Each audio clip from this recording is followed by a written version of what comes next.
പ്രിയപ്പെട്ട കുട്ടികളെ, വാക്കുകൾ വിടരുന്ന പുലരികൾ എന്ന യൂണിറ്റിലെ 3-ാമത്തെ പാഠമാണ് പ്രൊഫസർ വി മധുസൂദനൻ നായർ രചിച്ച അമ്മയുടെ എഴുത്തുകൾ എന്ന കവിത. 1950 നെയ്യാറ്റിൻകരയിലാണ് കവി ജനിച്ചത്. സംഗീതാത്മകമായ ഭാവഗീത ശൈലിയിൽ നവകാൽപ്പനികതയ്ക്ക് പ്രചാരം നൽകിയ കവിയാണ് ഇദ്ദേഹം. കോളേജ് അധ്യാപകനായിരുന്നു. കേരള സാഹിത്യ അക്കാദമി അവാർഡ് ലഭിച്ചിട്ടുണ്ട്. നാറാണത്തു ഭ്രാന്തൻ, ഗാന്ധർവം, ഗാന്ധി, അച്ഛൻ പിറന്ന വീട് തുടങ്ങിയവ പ്രധാന കൃതികളാണ്. അമ്മ തൻ ചിന്മുദ്രയാണീ എഴുത്തുകൾ, തൻ മകനായി പകർന്ന പാൽമുത്തുകൾ. ഇന്നു നാം വീടിനു മോടികൂട്ടുന്നേരം ഒന്നായടുക്കി ഒതുക്കി വയ്ക്കട്ടെ ഞാൻ. പട്ടണക്കോപ്പു നിറയ്ക്കയാൽ ഇച്ചില്ലുപെട്ടികൾ തിങ്ങി, നിന്നിഷ്ടമാണെൻ്റെയും കാൽപ്പെട്ടിയിൽ വച്ചു താഴിട്ടു പിന്നിലെ ചായ്പിലൊളിച്ചാൽ അറിയില്ല കുട്ടികൾ. എത്ര കൗതൂഹലം നോക്കിയാൽ മിണ്ടുമി ചിത്രലേഖത്തിൻ്റെ താളുകൾ. അമ്മ തൻ വാത്സല്യം, ഉത്കണ്ഠ, സാരോപദേശങ്ങൾ, വേദന, പ്രാർത്ഥന, നാമസങ്കീർത്തനം, നാട്ടുപുരാണങ്ങൾ, വീട്ടുവഴക്കുകൾ, ഊട്ടുത്സവങ്ങൾ, വിതപ്പൊലിപ്പാടുകൾ, നാവേറുമന്ത്രം, നറുക്കിലപ്പൂവുകൾ, നീർവീഴ്ചയാറ്റാൻ മരുന്നുകുറിപ്പുകൾ, നാദമായി വന്നെൻ്റെ നാവിലെത്തേനായി നാഭിയിൽ സ്പന്ദിച്ച തീയുള്ളെഴുത്തുകൾ. ഓരോന്നിനോരോ മൊഴിച്ചന്തം, അമ്മയാം നേരിൻ്റെ ഈണവും താളവും ഇമ്പവും. അമ്മയ്ക്കു മാത്രം തരാൻ കഴിയുന്നതാം വെണ്മയും, ഞാനാകുമോർമ്മ തൻ ഭൂമിയും. ഭദ്രമായി തന്നെ ഇരിക്കട്ടെ, കുട്ടികൾ തൊട്ടു വായിച്ചാൽ അശുദ്ധമെന്നോതി നീ. എന്തു നവീനം കുലീനം പ്രിയേ നിന്റെ സുന്ദര ദൃഷ്ടി, നിന്നിഷ്ടമാണെൻ്റെയും. അമ്മയുടെ താമെഴുത്തുകളൊക്കെയും അമ്മയായി തന്നെയൊതുങ്ങിയിരിക്കട്ടെ.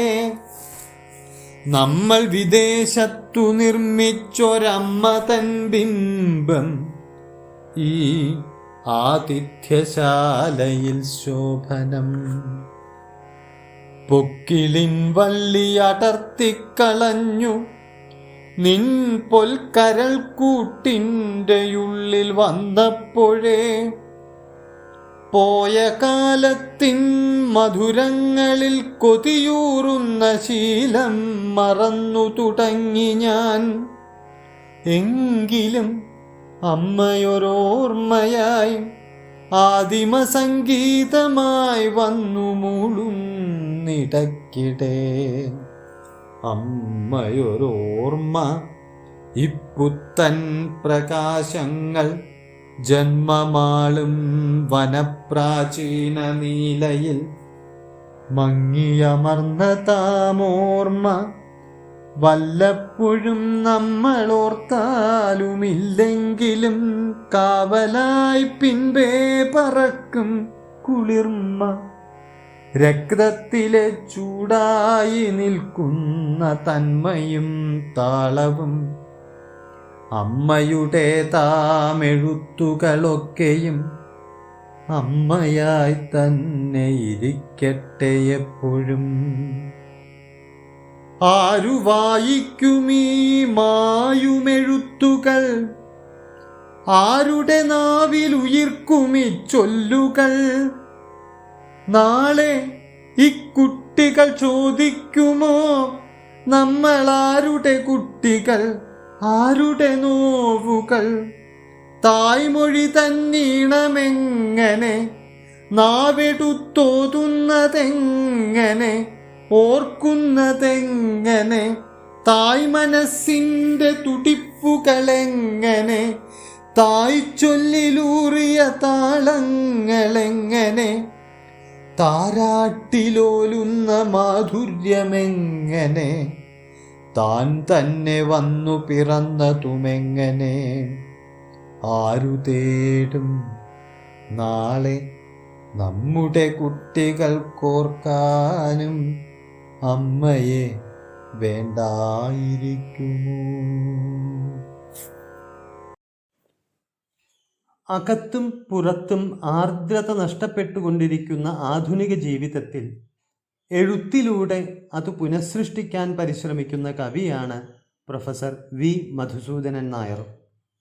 പുരാവൃത്തങ്ങളിലൂടെയും ഓർമ്മകളിലൂടെയും സംസ്കാരമുദ്രകളിലൂടെയും നന്മയുടെ നനവ് തേടിയുള്ള യാത്രയാണ് അദ്ദേഹത്തിൻ്റെ കവിതകൾ. നഗരജീവിതത്തിനിടയിൽ കവി കണ്ടെത്തുന്ന അമ്മയുടെ എഴുത്തുകളാണ് ഈ കവിതയുടെ പ്രമേയം. കവി നഗരത്തിലാണ് കുടുംബസമേതം താമസിക്കുന്നത്. വീടിന് മോടി കൂട്ടുന്നതിൻ്റെ ഭാഗമായി ചില്ലലമാരയിൽ പട്ടണത്തിലെ കൗതുക വസ്തുക്കൾ നിറയ്ക്കുമ്പോൾ അമ്മ അയച്ച കത്തുകൾ കവി കാണുന്നു. അലമാര കൗതുക വസ്തുക്കൾ കൊണ്ട് നിറഞ്ഞപ്പോൾ ആ പഴയ കത്തുകൾ ചായ്പിലെ കാൽപ്പെട്ടിയിലേക്ക് ഒതുക്കേണ്ടി വരുന്നു. കത്തുകൾ കാൽപ്പെട്ടിയിൽ വെച്ച് പൂട്ടി ചായ്പിൽ ഒളിപ്പിച്ചാൽ കുട്ടികൾ കാണില്ല എന്ന് പറഞ്ഞത് ഭാര്യയാണ്. ഭാര്യയുടെ നിർബന്ധത്തിനു വഴങ്ങി ആ കത്തുകൾ ചില്ലലമാരയിൽ നിന്ന് കവി നീക്കം ചെയ്യുകയാണ്. അമ്മയുടെ എഴുത്തുകളിലേക്ക് നോക്കുന്ന കവിക്ക് അവ സംസാരിക്കുന്നതായി അനുഭവപ്പെടുന്നു. അമ്മയുടെ വാത്സല്യം, ഉത്കണ്ഠ, സാരോപദേശങ്ങൾ, വേദനകൾ, പ്രാർത്ഥനകൾ, നാമസങ്കീർത്തനങ്ങൾ, നാട്ടുപുരാണങ്ങൾ, വീട്ടുവഴക്കുകൾ, ഊട്ടും ഉത്സവങ്ങളും, വിതപ്പൊലിപ്പാടുകൾ, നാവേറുമന്ത്രം, നറുക്കിലയിൽ വയ്ക്കുന്ന പൂവുകൾ, നീർവീഴ്ചയകറ്റാനുള്ള മരുന്നിൻ്റെ കുറിപ്പുകൾ എന്നിവയെല്ലാം ആ എഴുത്തുകളിലുണ്ട്. വയറ്റിൽ കിടക്കുമ്പോൾ അമ്മയുടെ സ്നേഹം പൊക്കിൾക്കൊടിയിലൂടെയും, പിറന്നു കഴിയുമ്പോൾ നാവിൽ പുരട്ടിയ തേനായും, പിന്നീട് വാത്സല്യമൊഴികളായും ശിശുവിന് പകർന്നു കിട്ടുന്നു. ആ സ്നേഹത്തിൻ്റെ തുടർച്ചയാണ് അമ്മയുടെ കത്തുകൾ. അമ്മയുടെ ഓരോ എഴുത്തിനും ഓരോ മൊഴിച്ചന്തമാണ് എന്ന് കവി പറയുന്നു. അമ്മ എന്ന നേരിൻ്റെ ഈണവും താളവും ഇമ്പവും അമ്മയ്ക്കു മാത്രം പകർന്നു തരാൻ കഴിയുന്ന വെണ്മയും അതിലുണ്ട്. ആ കത്തുകളെല്ലാം ഭദ്രമായിരിക്കട്ടെ. കുട്ടികൾ തൊട്ടു വായിച്ചാൽ അശുദ്ധമാകും എന്നാണ് ഭാര്യ പറഞ്ഞത്. നവീനവും കുലീനവുമായ ആ ആശയത്തിനു മുന്നിൽ കവി തോറ്റുപോകുന്നു. വിദേശത്തു നിർമ്മിച്ച അമ്മയുടെ ഛായാചിത്രം അതിഥിമുറിയിൽ ശോഭിക്കുന്നു. വിദേശത്തു നിർമ്മിച്ച അമ്മ, അതായത് ഇംഗ്ലീഷ് ഭാഷ, ആതിഥ്യമരുളാനുള്ളതു മാത്രമാണ് എന്നാണ് കവി പറയുന്നത്.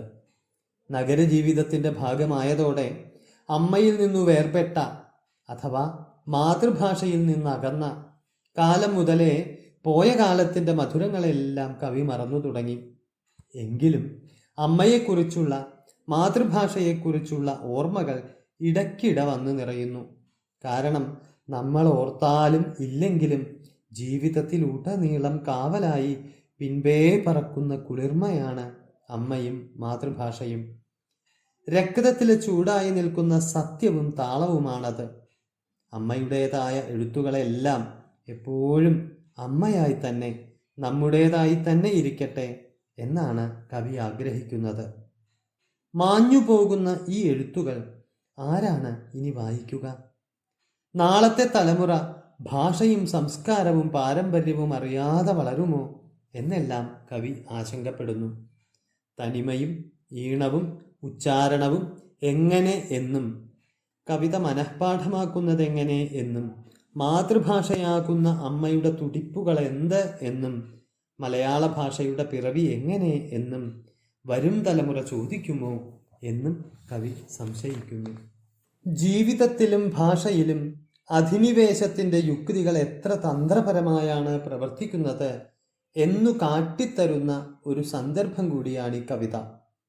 ആധുനിക ശൈലിയുടെ തടവറയിലാകുമ്പോഴും പുതുതലമുറയ്ക്കു നഷ്ടമാകുന്ന പാരമ്പര്യബോധത്തെക്കുറിച്ച് ഉത്കണ്ഠപ്പെടുന്ന കവിഹൃദയത്തിൻ്റെ തേങ്ങലിലാണ് കവിത സമാപിക്കുന്നത്. കത്ത് എന്ന വ്യവഹാര രൂപം വിവിധ മാനങ്ങളുള്ള കാവ്യപ്രമേയമായി മാറുന്നത് എങ്ങനെ എന്ന് നമുക്കിതിൽ നിന്ന് തിരിച്ചറിയാൻ സാധിക്കുന്നു. മാതാവിനെയും മാതൃഭാഷയെയും സ്നേഹപൂർവം സംരക്ഷിക്കാനുള്ള മനോഭാവം രൂപപ്പെടാനും ഈ പാഠം നമുക്ക് സഹായകമാവണം.